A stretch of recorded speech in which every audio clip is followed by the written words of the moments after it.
Here is my Massimo MB200S, I think they call this model, with the rear suspension.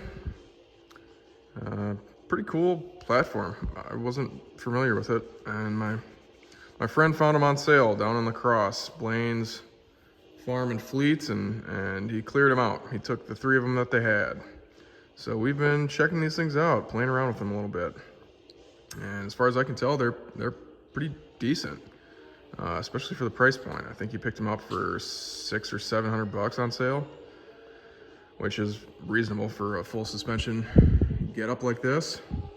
Really aggressive knobby tires, headlight.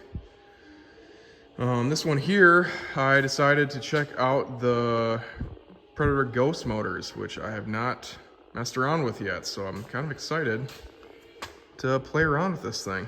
I fired it up for the first time today and was just kind of revving it out and listening to her a little bit. It fired right up and negative wind chills, and I had to turn up the idle a little bit so it would stay idling out in that frigid cold, but it revved out really nice and sounded really good.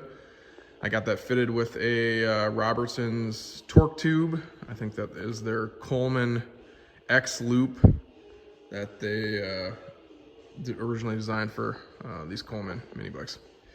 But they are pretty sweet. I've run them before. They're nice and long, and I think the Predator motors really like that. I've heard the longer that they are, the torquier that they are, and that's really what I'm looking for, especially on the mini bikes.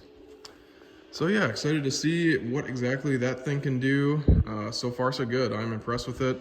Looking closer at it compared to a stock Predator, which I have a lot of experience with, there is some interesting changes to it.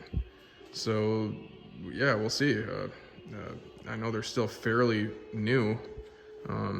I guess they're trying to do classes with these for kart racing. So yeah, we'll see if it really stands up to the test.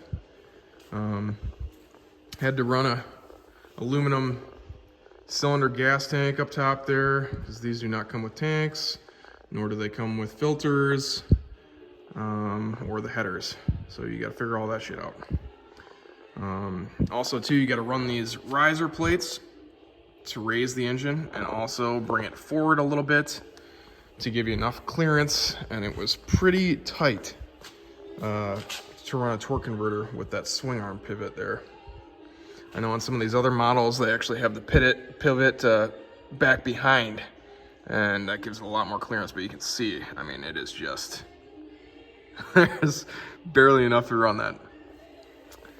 We got the Juggernaut driver on this 30 series. That's really a must, I think, for anything performance at all, anything that revs out. You know, bone stock, just a torque converter is a huge upgrade, but anything that revs out, you really need the Juggernaut. What else do I got going? Obviously got to cut a new chain for it. Just a different length with the torque converter. And also too, I was not happy with the alignment. I'm not really sure why. I didn't look that close at the differences between the original jack shaft and the jack shaft of this torque converter, but the stock sprocket was just not lining up well enough. You maybe could get away with it, but I don't know. I didn't think it was groovy. So I went ahead and got a hub to run split sprockets. So now you can swap out these nice 420 split sprockets and play with different gear ratios depending on what you're trying to do. I got a 60 on there right now, so that'll be substantially torqueier than the stock 50.